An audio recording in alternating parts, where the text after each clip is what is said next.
Hello and welcome to week 6 of the Tiffin University Dragon Wrestling program schedule, and now we will preview the 39th annual Midwest Classic held at Indianapolis University. Coach Simcoe, thank you for taking the time with us today. Last week you guys are off. Now, talk a little bit about how you thought the week of practice went. I know you said you were trying to work on a lot of things that regarded technique more so as to why you were losing matches as opposed to the physical aspect of wrestling. Yeah, so we've been still getting our lifts in, still getting our conditioning in, and just trying to hone in on a few little aspects as far as in our scrambles, our re-attack situations, just hitting nice crisp setups. So that's kind of been the focus the last week. For people that don't really follow wrestling as close as you, or maybe that's not as familiar with the collegiate wrestling aspect, talk a little bit about why this Midwest Classic is so important. So this is obviously, first off, it's the end of first semester. This is where people, some schools, depending on where finals fall, we got guys becoming eligible this week. So dudes that are only wrestling the second half, this is their first competition. Others, this is kind of where we see where we're at. This tournament, we call it mini nationals. I believe, I can't remember exactly how many, but I know in years past, like, out of the top 25, there's usually 15 of the top 25 teams in the country are there. This year, I know there's 35 teams coming. I believe out of the 35 teams, 33 of them are Division II teams, and there's 2 NAIA schools coming. So it's always a tough tournament, always a meat grinder. Last year was your second highest finish. You guys took 14th of 38 teams.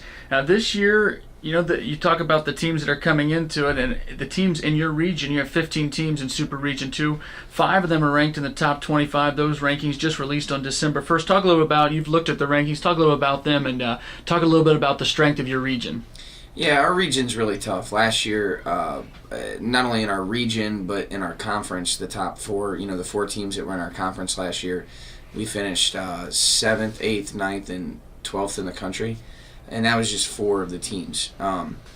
So our region's predominantly pretty tough and solid, producing All-Americans. And, the rankings this year, I think, are definitely not going in our favor, which is fine. We don't see a lot of those Western teams till now. So we're not overly concerned with where we're not, so to speak, in the rankings.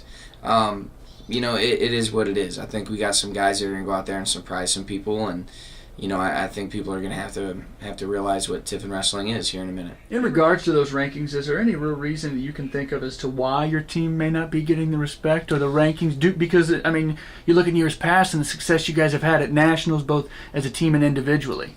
A lot of these guys are still unproven. We're a very young team.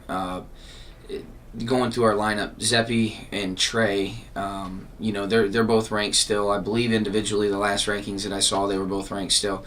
Those are the only 2 guys we got. As of now, no one knows about our 33-pounder, our 41-pounder, our 57, our 65, our 74 is ranked in the region but not in the country.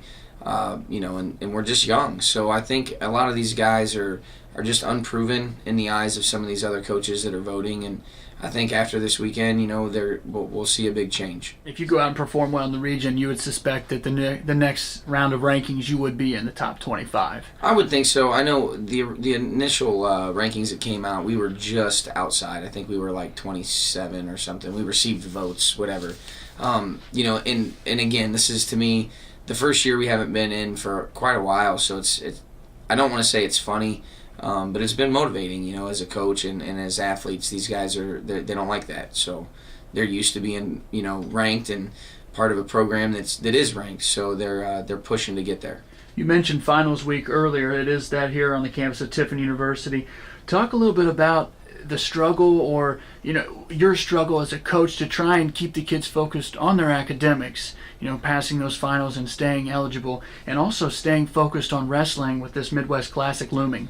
Yeah, I think it's a struggle across the country for a lot of coaches. These guys are so focused on becoming, an All-American. Sometimes I think they can forget about the schoolwork, and that's the beautiful thing about Division II is I think we push academics as hard as we push athletics. So that's we don't really give them the option to not go to school, not go to class. And I'm not saying other schools do, but it's just one of those situations where it's part of the job. So it's keeping their focus is tough, but I think most of these guys have the goal in mind of becoming an academic All-American along with an athletic All-American. Trey Grind is your highest returning placer from the Midwest Classic last year. He took 5th. If people are going to this, fans and whatnot, parents, is there one or a couple guys or a couple matches that you would tell them to really keep an eye on because you think this individual has a really good chance to go far? This sounds I guess cliche to say, but all of them, honestly. I think again, a lot of my guys are pretty unproven still. Brian Laverne, for example, at 141, hasn't wrestled since Michigan State Open. We got him, pretty healthy. He's feeling good. I'm really anxious to see him get out there and compete. Colin Adkins is making the drop to 33. Zepp's making the drop to 25. I think with those guys getting down to the weights they should be at, it's going to be a barn burner for them. I think they're going to have a great tournament. Now, we'll look a little bit beyond this. This being the last competition for you the next competition is January 13th, so you have a huge layoff. Talk a little bit about, or give people an idea, the program that you give these guys with the holidays coming up and what their schedule will look like, especially, what time they go home and what time they return on campus for that January 13th. I believe it's the Ranger Duels is your next meet. So these guys, the starters and a few of the backups will be returning, about the 28th, 29th. Haven't quite decided yet, but they get about 10 days off, so when we get back, they'll go home. Typically, we go to national duels the last few years, or we compete that first weekend in January. And this year, I felt like it was a good time to kind of regroup. So what we're doing is kind of running a second preseason this year. Guys will be on campus. We're gonna, hit lifting hard. We're gonna try to rebuild, restructure our bodies so that we're not beat up as much come into the regional tournament. I think that's something that's happened in the past. So, we'll be a lot more fresh, so to speak. Well, Coach, we thank you for your time. Best of luck at the Midwest Classic. For folks that would like to watch that or keep track of it, I believe Flow Wrestling will have video of that and live stats as well, or you can go to the University of Indianapolis' athletics website.